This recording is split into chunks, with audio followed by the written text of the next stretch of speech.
हमारे चंगा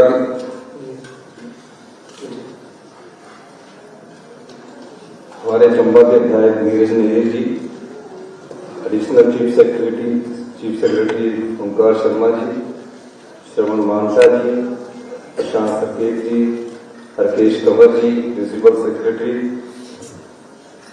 Kashmir Chand ji, retired IAS, BM नायंदा जी, राजेंद्र सिंह जी, चमन बिल्टा जी, कामेश्वर ढोलटा जी, Gopal Sharma ji, Ravindra Sharma ji, DK मांडा जी, KR सहजन जी, OP भाटिया जी, घनश्याम चंद जी, बिले राम और सभी वर्तमान में हमारे अधिकारीगण। मैंने पूर्व अधिकारीगण के नाम लिए क्योंकि मैं जब छात्र राजनीति से था तो कुछ मेरे साथ यूनिवर्सिटी में पढ़ते थे और कुछ से हमने काम सीखा। जब मेरा तो मैं आज आपके बीच में आया हूं। 2 वर्ष पहले हमारी सरकार बनी और सरकार का एक लक्ष्य होता है, ध्येय होता है। गुड गवर्नमेंट के लिए गुड गवर्नेंस का होना जरूरी है, अच्छे शासन के लिए अच्छे प्रशासन का होना जरूरी है। मुख्यमंत्री बनने के बाद जब मैंने अधिकारियों की बैठक की तो मैंने उस व्यवस्था को समझा, क्योंकि मैं संगठन से आता था और जीवन काल में, जब मैं छात्र जीवन में था, राजनीति जीवन में था, तो फैसला लेना मेरी स्वभाव में था। मैं छात्र जीवन, युवा जीवन संगठन के पदों पर रहा और राज्य स्तर पर ही मैं हमेशा पद पर रहा, चाहे छात्र में था, चाहे युवा में था, चाहे मैं प्रदेश कांग्रेस कमेटी का अध्यक्ष बना। विधायक बना तो अधिकारियों से सीखा, राजनेता जो हमारे सीनियर से उनसे सीखा, और जब मैं अपने आप मुख्यमंत्री बना उस समय जब मैंने 1 महीने तक मंत्रिमंडल का विस्तार नहीं किया। आप जानते होंगे कि देर रात तक मैं सीख रहा, समझ रहा, और जब मैंने एक ऐसी व्यवस्था देखी कि इस व्यवस्था में हम हिमाचल प्रदेश को अपने पांव पर कभी खड़ा नहीं कर सके, और उस दृष्टिकोण से जब हमने काम करना शुरू किया तो ना मैं अपनी बात अधिकारियों को समझा सका, ना अधिकारी मेरी बात समझ सके, और मैंने धीरे धीरे उसमें काम करना शुरू किया। और आज मुझे खुशी है कि जिस दिशा में हम हिमाचल प्रदेश को ले जाना चाहते हैं, आज चाहे वो IAS अधिकारी है और IAS अधिकारी है, उस दिशा में प्रदेश प्रगति की राह में आगे बढ़ रहा है। और मैंने हमेशा कहा कि हम सत्ता में सत्ता सुख के लिए नहीं आए, हम व्यवस्था परिवर्तन करने के लिए आए। मकसद क्या है? मकसद ये है कि इस प्रदेश की जो संपदा है, इस प्रदेश की जो संपत्ति है, उसका सही बंटवारा। और सही बंटवारा कब हो सकता है? हम 40-50 साल पुराने दकियानूसी कानूनों के आधार पर नहीं आगे बढ़ सकते। हमें एक सोच को जिंदा करना है, एक नीति को जिंदा करना है, एक भावनात्मक प्यार को जिंदा करना है जो हिमाचल प्रदेश को आगे ले जाए। और उस सोच में हमने आगे कदम बढ़ाया और जिसमें IAS अधिकारियों के साथ साथ HAS अधिकारियों का भी प्रमुख भूमिका रही है। इसके लिए मैं आपका धन्यवाद करना चाहता हूं। आप सब लोगों की भावना हिमाचल की मिट्टी से जुड़ी हुई है। आप सब लोगों का प्यार हिमाचल से है। आपका स्वभाव हिमाचल की प्राकृतिक सौंदर्य के साथ मिलता जुलता है। अब दिशाएं तय आप करते हैं, सोच और नीति को कैसे बदलाव में लाना है, उस दृष्टि से हमें काम करने की जरूरत है। मेरा मानना है कि हमारे प्रदेश में पिछले 2 साल से कई चुनौतियों का हमें सामना करना पड़ा। पहली चुनौती आर्थिक आपदा के रूप में, जब प्रदेश का खजाना खाली था और प्रदेश के खजाने में नाम मात्र का कार्य चलाने के लिए पैसे थे। अब मुझे जानकारी नहीं थी, मैं तो व्यक्तिगत तौर से कह सकता हूं कि मैं तो पहली बार मुख्यमंत्री हूं, और मैंने जब पूछा कि अगर हम नहीं आते तो जो दूसरा पक्ष की सरकार आती है तो वो किस प्रकार अपना कार्य चलाती है। उन्होंने कहा कि इन स्थितियों को वो बता सकते थे, लेकिन मैंने कहा कि क्या हम अपनी परिस्थितियों को बदल नहीं सकते। हमने नियमों को बदलना शुरू किया और हमने कानून को बदलना शुरू किया। नियम बदले, कानून बदले, अभी और परिवर्तन करने की जरूरत है और जो हमारा ध्येय है उसमें हम आगे बढ़ रहे हैं। मेरे साथ मेरे प्रिंसिपल सेक्रेटरी राकेश कंवर जी है, ओंकार जी है, रात रात को मिलकर बैठकें होती है और मेरे दिमाग में जो सुबह आता है या रात के 1 बजे भी आता है, मैं इनको फोन करके सभी अधिकारियों को कह देता हूं कि अगले दिन हमने ये आगे बढ़ना है। अब राजस्व में हम बात करेंगे। आम आदमी को समस्या क्या होती है? इंतकाल हो जाए, पार्टीशन हो जाए, करेक्शन हो जाए, डिमार्केशन हो जाए। उस दृष्टि से हमने तेजी से काम किया और 10-10 साल 5-5 साल पहले जो बने हुए इंतकाल थे वो हमारे 2,70,000 परिवारों के हमने इंतकाल के, पार्टीशन के भी हमने 4,000 से ज्यादा किया। अब इसमें और बदलाव की जरूरत है क्योंकि चुनौतियों का सामना तभी किया जा सकता है जब नई सोच और नई तकनीक से आगे बढ़ा जाए। हमारे साथ एक बड़ी अच्छी जो लाभ हमारी प्रदेश को होता है वो ईमानदारी का लाभ होता है। अभी श्रवण मांटा जी बोल रहे थे कि हम ईमानदार हैं। मैंने सभी हिमाचल प्रदेश में काम करने वाले ईमानदारी से काम करते हैं, लेकिन डिले करप्शन सबसे ज्यादा है। एक फाइल अगर एक अधिकारी से 5 दिन या 7 दिन में जाए तो उस डिले का कितना नुकसान होता है, इसको हमने बदलने की कोशिश की। मैंने पीडब्ल्यूडी का एक उदाहरण दिया कि पीडब्ल्यूडी में जो टेंडर थे वो 60 दिन के बाद अवार्ड होते थे। अब 60 दिन तक तो हमारे जो हिमाचल का मौसम है, 3 महीने ठंड रहेगी, 3 महीने बरसात रहेगी, काम तो करोगे, 2 महीने आपके टेंडर और अवार्ड में लग जाएंगे। हमने कहा जितना भी बड़ा टेंडर क्यों ना हो, लेना तो उसी कॉन्ट्रैक्टर ने है, लेकिन उसको 20 दिन के अंदर, 22 दिन के अंदर अवार्ड करना। और 22 दिन के अंदर जो अवार्ड हुआ और परिणाम क्या हुआ, एक काम आपका आज शुरू होता है और 5 साल बाद खत्म होता है। उसका परिणाम ये हुआ कि आज हमारे अगले 4 महीनों में 18 महीने का जो हमने टाइम दिया था वो 24 महीने में बनकर हमारे काम पूरे होने जा रहे हैं। मैं उदाहरण इसलिए देना चाहता हूं कि ये नियमों में परिवर्तन किया गया। अब हमने कहा कि सिंगल टेंडर आता है, आप अधिकारी रोज डील करते थे। सिंगल टेंडर में एक कॉन्ट्रैक्टर 3 बार वो आएगा और अगली बार 3 आदमी लेकर आएगा। हमने कहा अधिकारी को ही पावर दे दीजिए कि सिंगल टेंडर भी आप उसकी एस्टीमेट कॉस्ट का आंकलन करने के बाद उसको अवार्ड कर देंगे। उसमें भी हम परिवर्तन करने जा रहे हैं। हमने दिल्ली में एक द्वारका सदन बनाया। उस समय मेरे खेड़ा जी वो प्रिंसिपल सेक्रेटरी थे, कहते ये बनेगा 5 साल। मैंने कहा नहीं, ऐसा नहीं होगा। और वो मैंने क्यों बनाया, जब हम छात्र जीवन में थे तो हम हिमाचल भवन जाते थे, रहते थे, कमरा नहीं मिलता था। फिर कई सारे पेशेंट आते थे, उनको कमरा नहीं मिलता था। तो हिमाचल का व्यक्ति जब सबसे पहले नहीं पहुंचता तो उसको लगता कि मैं हिमाचल सदन जाऊं या हिमाचल कहीं जगह दूसरी जगह उसके पास जाऊं। आज हमने उसको बनाया। अधिकारियों ने क्या किया, मैं अधिकारी आप भी है ना, तो मैं थोड़ा सा आपको भी बताना चाहूंगा कि इसको क्यों बना रहे हैं, इसमें क्या लेना है। मैंने कहा हिमाचल के लोग कई बार एम्स जाएंगे, कई बार वो आगे किसी काम के लिए जाएंगे, इसलिए बनाने के लिए मैंने एक और प्लॉट दिया। और सुभाषिष पांडा जी बीडीए के बने, उन्होंने हमें प्लॉट दिया। और आज उस समय इन्होंने कोई 14 महीने हो गए, इस अक्टूबर में उसका उद्घाटन होने वाला है।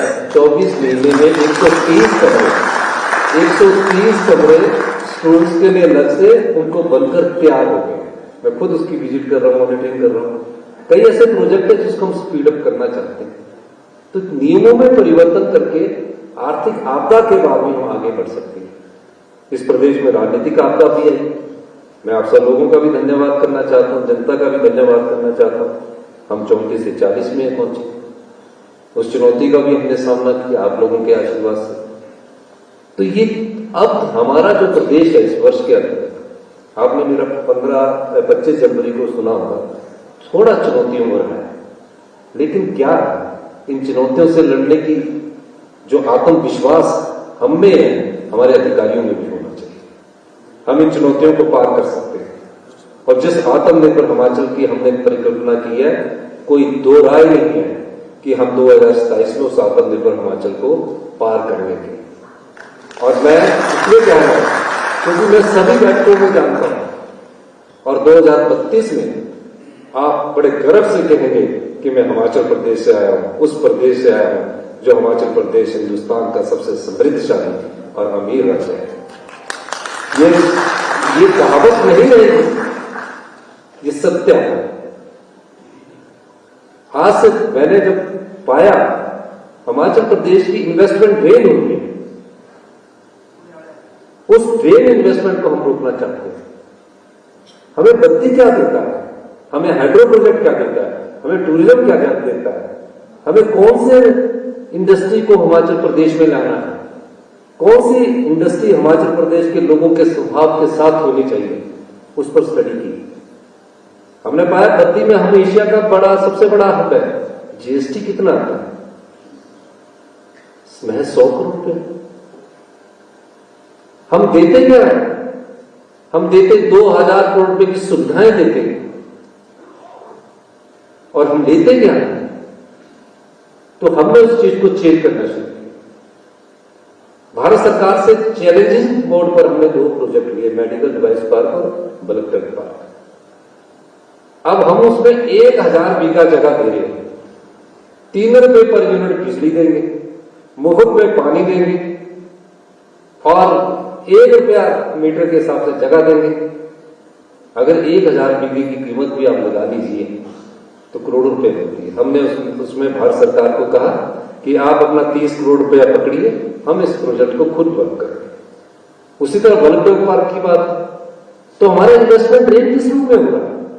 हम सुविधाएं दे रहे हैं एनवायरमेंट के नाम पर, लेकिन हमारे लोग नहीं लग पा रहे हैं। हमारे लोग उस काम के आदी ही नहीं है, उस काम को करना ही नहीं चाहते।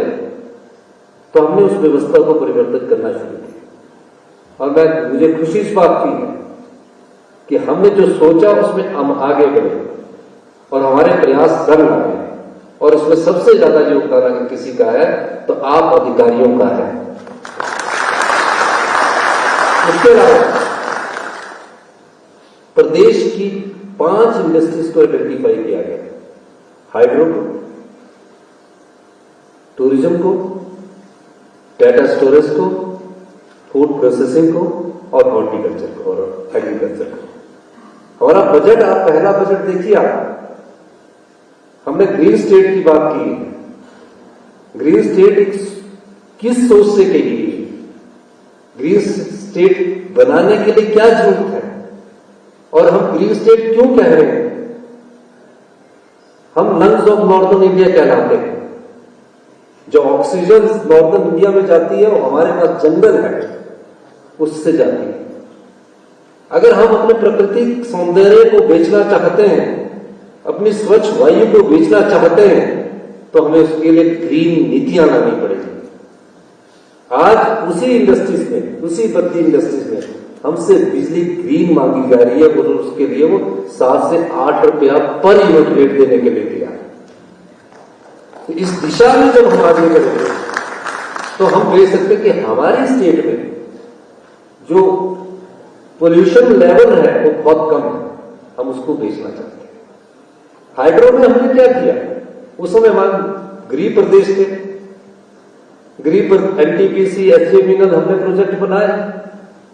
हमारी सरकार का बजट 40 साल के इतिहास में, आज जब से हमारा हुआ है, हमने पिछले साल जो बजट प्रस्तुत किया 58,000 करोड़ का प्रस्तुत किया, जिसमें 6,000 करोड़ रुपए का होल है। होल का मतलब 6,000 करोड़ रुपया पैसा बजट में दिखाया गया है। उम्मीद की थी कि ये पैसा आएगा, जैसे वाटर सेस से आना था या दूसरे सेस से आना, तो वो आया ही। हमारा टोटल ही बजट 52,000 करोड़ रुपए का है। अब 52,000 करोड़ रुपए का हमारा बजट है, जो हमारे पानी से जो कंपनी बनी, हिमाचल के पानी से जो कंपनी बनी एचजेवीएनएल, उसका बजट 67,000 करोड़ रुपए का है। रॉ मटेरियल हमारा है, रॉ मटेरियल पानी है, फिनिश गुड इलेक्ट्रिसिटी है।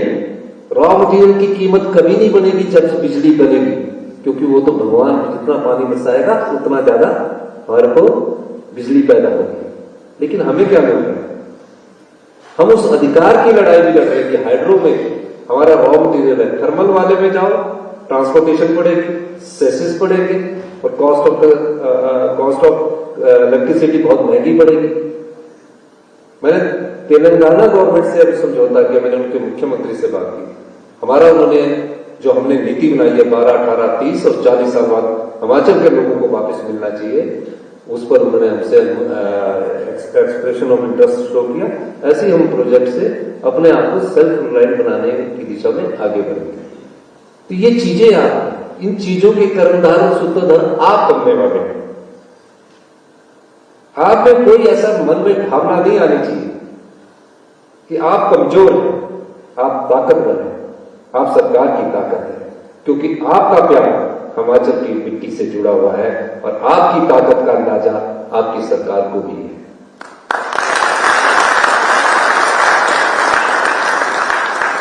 हम तो ये चाहते हैं कि जो चीज हम आपके लिए करें, क्योंकि कहीं ना कहीं आपके लिए हिमाचल के लिए दर्द जरूर जुड़ा हुआ है, और जब दर्द जुड़ा होता है तो आपका दिल हमेशा ये कहता कि नहीं, जब हिमाचल से बाहर जाते हैं तो आपका दिल करता है कि कौन हिमाचली उससे मिल रहे हैं। ये हमारे स्वभाव है, हमारी संस्कृति है, हमारे संस्कार ऐसे है कि हमको कुटुंब में रहने की आदत है। मैं खुद गवर्नमेंट स्कूल से पढ़ा हूं, बड़ा मैं शिमला हूं, लेकिन मैं गवर्नमेंट स्कूल से पढ़ा हूं, पता से लेकर यूनिवर्सिटी तक। आज शिक्षा के स्तर में इतने ज्यादा गिरावट क्यों आई? हम रोज नए फैसले कर रहे हैं। कंवर साहब रात को 11 बजे सोते हैं, 12 बजे सोते हैं, सुबह मैं फोन कर देता हूं, फिर उसको उठना पड़ता है। क्यों कर रहे हैं? हम गांव के स्कूलों में अच्छी शिक्षा नहीं दे पा रहे। पहले गांव के स्कूलों में बहुत अच्छी शिक्षा होती थी। बच्चों के जो गांव के स्कूल और गवर्नमेंट स्कूल में पढ़ने वाले बच्चे, उनको भी हम धोखा दे रहे हैं, उनके माता पिता को भी धोखा दे रहे हैं। ऐसी हालात पैदा क्यों? ये हालात क्यों पैदा हुए? अगर गवर्नेंस अच्छी नहीं है, अच्छी शिक्षा नहीं दे सकते, अच्छे हॉस्पिटल नहीं हम बना सकते, तो कमियां कहां रहेंगी? नेतृत्व में भी कमी नहीं, अधिकारियों में भी कमी नहीं। आईजीएमसी हमारा सबसे बड़ा प्रीमियर हॉस्पिटल है। सारे बेस्ट डॉक्टर, मैं दिल्ली में जाता हूं, आईजीएमसी से पढ़े हुए। आईजीएमसी की हालत क्या है? क्यों ऐसा क्यों हुआ? कभी आपने सोचा? आज आईजीएमसी में एक बेड पर 2-2 पेशेंट सो रहे हैं। अभी हमने उसका अपग्रेडेशन किया, कैजुअलिटी डिपार्टमेंट को अपग्रेड करके डिपार्टमेंट ऑफ इमरजेंसी मेडिसिन बनाया। हम लोग भी जिम्मेवार हैं। अब आईजीएमसी में पैरामेडिकल स्टाफ जो है, स्टाफ नर्स पहले आईजीएमसी जाएगी, फिर मैं सिफारिश कर दूंगा, वो पीएससी में चले जाएगी। जब काम ज्यादा बढ़ेगा पेशेंट को देखने को, तो ट्रांसफर करवा देंगे। हम नेतृत्व भी जिम्मेदार है। हमने उसमें भी अमल किया कि पैरामेडिकल स्टाफ जो होगा टीएचएस के अंदर आ जाएगा और डीएमई के अंदर हम पैरामेडिकल स्टाफ तुरंत प्रभाव से भरने जा रहे हैं। डॉक्टर्स के भी हम कैडर को अलग कर रहे हैं। डीएचएस का कैडर अलग होगा और डीएमई का कैडर अलग होगा, ताकि एक कॉलेज में रहकर वो डॉक्टर निश्चिंत होकर पेशेंट को तो दे सके। टेक्नोलॉजी का क्या हाल है? सबसे बेस्ट बड़ा हॉस्पिटल आईजीएमसी, 20 साल पुरानी आपकी सिटी स्कैन की मशीन लगी हुई है। 20 साल क्या देखेगा वो? टेक्नोलॉजी इतनी हाई एंड हो रही है, मेडिकल टेक्नोलॉजी रोज चेंज हो रही है, अगले दिन खराब। इतना पैसा नई में लगा देते तो अच्छा होता। एएमसी में ही लगा रखा है मेंटेनेंस कॉन्ट्रैक्ट। इसमें भी अधिकारियों को थोड़ी सी अपनी अकाउंटेबिलिटी रखनी पड़ेगी। जब आपके ऊपर रिस्पॉन्सिबिलिटी आती है तो अकाउंटेबिलिटी भी आप लोगों के ऊपर होनी चाहिए। ये सब चीजों को हम तैयार कर रहे हैं। हम रोबोटिक सर्जरी में जा रहे हैं, हाई एंड मेडिकल टेक्नोलॉजी के लिए। हमने पिछले दिनों बैठक की और 1800 करोड़ रुपए के इक्विपमेंट हमें डीएचएस में भी चाहिए और कम से कम आईजीएमसी और टांडा को तो बेस्ट मेडिकल कॉलेज बनाए। ये ट्रांसफर हॉस्पिटल ना बने ना कि यहां से पीजीआई चले गए, पीजीआई से चले गए एम्स चले गए, घूमते रहे, तब हम पैसा बहुत खर्च करते थे। पर इन सब चीजों का हाल क्यों हुआ? क्योंकि हमारे पास पैसा नहीं है। 70% पैसा हम अपने सरकारी कर्मचारियों की पेंशन, पे, ब्याज और मूलधन पर खर्च करते हैं। 5% की आबादी पर सरकारी कर्मचारी और अधिकारी 50% बजट का खर्च होता है। पर मैं ये नहीं कहता, हमें इनको भी देखना है, लेकिन और संस्थाओं को भी देखना है। इसलिए हम इसमें थोड़े फैसले कर रहे हैं, उसमें आपका सहयोग चाहिए। फैसले किसी को दबाने के लिए नहीं किए जाते हैं। कुछ फैसले ऐसे होते हैं जिसका धीरे धीरे पता लगता है कि ये समाज के हित में, और हम सब लोग एक ही समाज के लोग हैं, तो आप लोगों को भी इस फैसलों में सहयोग करने की जरूरत है। मैं चाहता हूं कि आप सब लोग को जिम्मेदारी दी जाए। महिलाओं को मैं जब से हमारी सरकार आई हमने जिम्मेवारी दी, और मेरी नीति कभी ये नहीं रही है कि जो अधिकारी जहां लगाया उसको बदल देना है कि हमारी सरकार बदले। मेरी नीति हमेशा से ये रही है कि प्रदेश के हित में कैसे फैसले लिए जाए। आपने देखा 1.5 साल तक हमने डीसी नहीं बदला, मैं अधिकारी भी नहीं बदलूंगा। मुझे तो काम करवाना है, मुझे काम लेना है, और काम लेकर प्रदेश के हित में फैसले करने हैं। तो हम इस दिशा में भी आगे बढ़े। आप 1 साल के अंदर आईजीएमसी मेडिकल कॉलेज का पूरा स्वरूप बदला हुआ देखेंगे, टांडा मेडिकल कॉलेज का पूरा स्वरूप बदला हुआ देखेंगे। डॉक्टर छोड़ते चले जा रहे हैं, एमडी की है, एमएस की है, एसआरशिप की है, 60,000 रुपया मिल रहा है। उनके लिए भी हम 60 से बढ़ाकर उनको भी हम हाई पे की उसमें लाना चाह रहे हैं। उसी तरह एचएएस ऑफिसर्स ने जो मांग रखी है, उस मांग पर भी हम गंभीरतापूर्वक विचार करेंगे। और निश्चित तौर पर मैं कहना चाहता हूं, हमने ओपीएस दिया, आर्थिक स्थिति ठीक नहीं थी, हमें चिट्ठी आती है कि आप यूपीएस में कुछ करोगे तो हम आपके 1600 करोड़ रुपए रिलीज कर देंगे। हमने कहा नहीं। हमने ओपीएस क्यों दिया? इसके पीछे कोई राजनीतिक लाभ नहीं है कि हमको वोट डालेंगे आप। हमने ओपीएस देना था तो अंतिम साल में देंगे। या लोगों की तो याददाश्त बड़ी कमजोर है।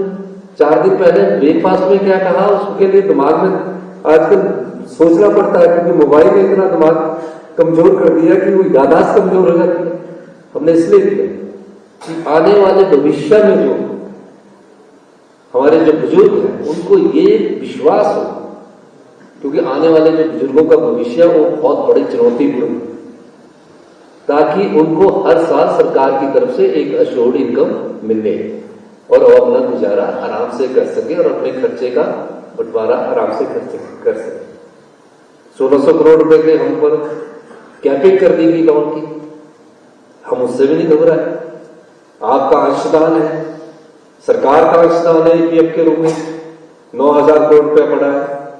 आज ही मैंने फाइनेंस मिनिस्टर निर्मला सीतारमण जी से बात की, वो भी नहीं हमको मिल रहा है।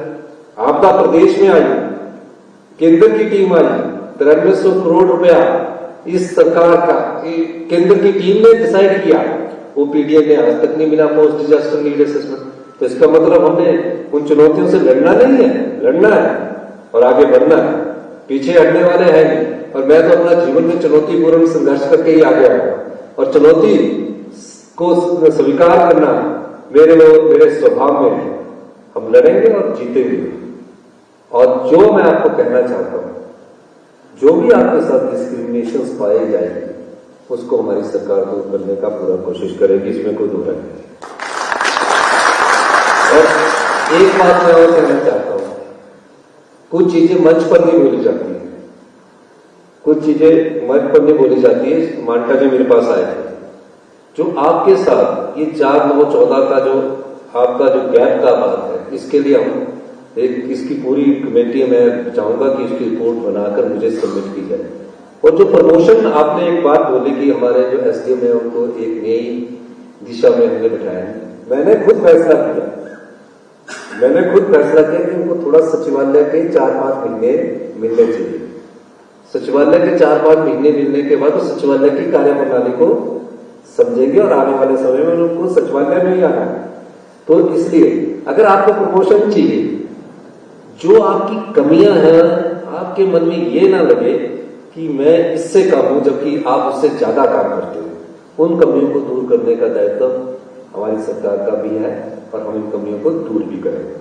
जो आपने कहा है कि 4 और 14 प्रमोशंस के वो चैनल के हमारे सेक्रेटरीज के है, उसके बारे में जल्दी एक फैसला किया जाएगा, क्योंकि इसका अध्ययन करवाना पड़ेगा। अध्ययन करवाने के साथ मैं आपको ये वादा करता हूं कि आपके इस फैसले को जल्दी ही आगे समझदारी से आगे लाया जाएगा।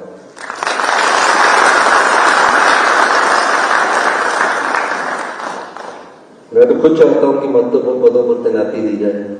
मैंने तो अभी आईएएस और आईपीएस इसलिए मना की कि सरकार पर बहुत ज्यादा बोझ पड़ रहा है, उसमें आपको आईएएस ऑफिसर को आगे आने का मौका मिलेगा। अभी भी मैंने 153 की जो कैडर की पोस्टिंग मैंने आज आपसे बात की थी कि इसमें कौन सी पोस्ट है ऐसे जिसमें आप ज्यादा डिलीवर कर सकते हैं, तो उन पोस्टों को भी मैं अभी चेंज करूंगा। और ये मैं इसमें नहीं कर रहा। अब आईएफएस ऑफिसर की क्या जरूरत है? 115 आईएफएस ऑफिसर है, इतने ऑफिसर्स की जरूरत नहीं है। हम उसमें भी कमी कर रहे हैं, लेकिन एचएएस ऑफिसर में हम चाहते हैं कि इसको और स्ट्रेंथन किया जाए, इसमें कोई दूर आए नहीं, इसको मजबूत करें। और इसके लिए कंवर साहब तो खुद एचएएस ऑफिसर से आए हैं, तो आप मेरे को जो प्रमोशन की मांग है उसके साथ एक बार आपके साथ मुझे बैठ के मीटिंग करनी पड़ेगी। चीफ सेक्रेटरी साहब को भी बिठाना पड़ेगा और आप लोग ये आपके एसोसिएशन के लोग भी आके बैठ के बात करेंगे। और जो 4, 9, 14 की बात है, इसमें आप मेरा पूरा सहयोग देंगे। थोड़े दिनों के लिए आप इंतजार करेंगे, तब तक ये रिपोर्ट भी आ जाएगी और इसमें हम प्रूडेंटली थिंक करके सही ही फैसला करेंगे, ये मैं आपको कहना चाहता हूं। इन शब्दों के साथ आप लोगों को अच्छे पद भी मिलेंगे, पर उसका एक खाता तैयार करना पड़ेगा। फाइनेंशियल की कोई बात नहीं, कितना नुकसान होगा इतना होगा, उसमें मैं खुले मन से कहना चाहता हूं। हम अपने अधिकारियों को भी देना चाहते हैं, अपने कर्मचारियों को भी देना चाहते हैं, और जहां ये लगता है कि ये कमी है उसको दूर भी करना चाहते हैं। और ये प्रमोशन के एवेन्यूज कैसे बनाने हैं वो, क्योंकि आप अधिकारी हैं, आप लोगों को बैठ के मुझे समझाना होगा कि हमने इस ढंग से इसको ऐसे कर सकते हैं, दूसरे को भी नुकसान हो और आपको भी फायदा हो। तो उस दृष्टि से इसकी एक बैठक बुलाई जाएगी। आप हमें समय दीजिए और समय के बाद जब हम आपकी मांग पूरी करेंगे तो एक बार आपसे फिर दोबारा मिलेंगे। लेकिन मैं कहना चाहता हूं कि इस मांग को हम आपके गौर से करेंगे। और मैं कंवर साहब से भी चाहूंगा, ओंकार जी से भी चाहूंगा कि एक अधिकारियों की मैं चीफ सेक्रेटरी साहब को भी बोलूंगा, जल्दी अगले महीने के अंत में हम इसकी एक बैठक बुलाएंगे जिसमें आपका आगे बढ़ा जाएगा। आपने मेरी बात सुनी, आपको मैं एक भी चीज कहना चाहता हूं, डिले ना हो। डिले करप्शन ने हमारे स्टेट को बहुत नुकसान पहुंचा दिया, कॉस्ट बढ़ जाती है प्रोजेक्ट की, और हर साल अगर इन्फ्लेशन आप 5% रखो तो कॉस्ट बढ़ जाती है। 2 पैसे ज्यादा दे दीजिए लेकिन स्पीड अप काम करवाइए, उससे हमारी स्टेट को रेवेन्यू ज्यादा आता है। तो इन्हीं शब्दों के साथ आप लोगों के प्रति भी थोड़ा प्यार जरूर रखिए। कई बार एसडीएम बन जाते हैं, अच्छी बात है, आईएएस भी है, कई एसडीएम लगते हैं, क्रांतिकारी फैसले करते हैं, लेकिन डेमोक्रेसी में आपको मैनेज करना है, पब्लिक को भी करना है, लीडरशिप को भी करना होता है, और अपने आप को, अपनी सोच को और सरकार की सोच को भी आगे बढ़ाना होता है। यही मैनेजमेंट आपको करनी है, तो आप आगे बढ़ेंगे। और निश्चित तौर पर थिंकिंग पॉजिटिव रखना, पॉजिटिव थिंकिंग जब आप रखोगे तो निश्चित तौर पर आपको भी संतुष्टि मिलेगी, सरकार के काम में भी अच्छापन आएगा और प्रदेश भी आगे बढ़ेगा। आपने हमारी बात सुनी, आपका बहुत बहुत धन्यवाद।